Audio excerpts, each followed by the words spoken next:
گرہن کے وقت ہمیں کیا عمل کرنا چاہیے، اس سلسلے میں اللہ کے رسول صلی اللہ تعالی علیہ وسلم سے یہ عمل ثابت ہے کہ آپ نے سورج گرہن کے وقت نفلوں کا اہتمام فرمایا، نفل نمازیں پڑھیں اور خطبہ دیا، اور اس میں ارشاد فرمایا کہ یہ سورج اور چاند اللہ کی نشانیاں ہیں، اور جب اس میں گرہن لگ جائے تو تم اللہ کا ذکر کرو۔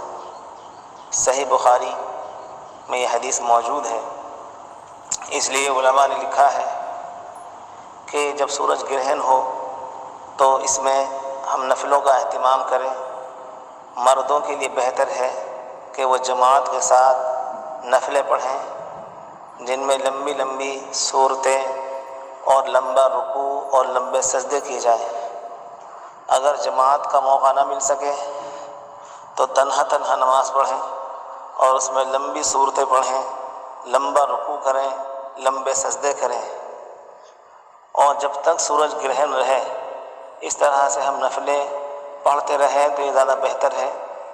اس کا موقع نہ ہو تو جتنا وقت بھی ہو سکے، آدھا گھنٹہ، پون گھنٹہ، 1 گھنٹہ، جس قدر بھی ہو سکے اس میں ہم نفلوں کا اہتمام کرتے رہیں اور توبہ استغفار کریں، اللہ سے معافی تلافی کریں، اور صدقہ اور خیرات بھی کریں۔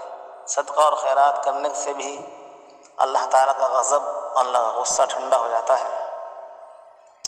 تو سورج گرہن کے وقت ہمیں یہ عمل کرنے چاہیے، اس پر انشاءاللہ عمل کرنے سے اللہ تعالیٰ ہم سے خوش ہو جائیں گے اور اللہ کا غصہ اور غضب دور ہو جائے گا انشاءاللہ تعالی۔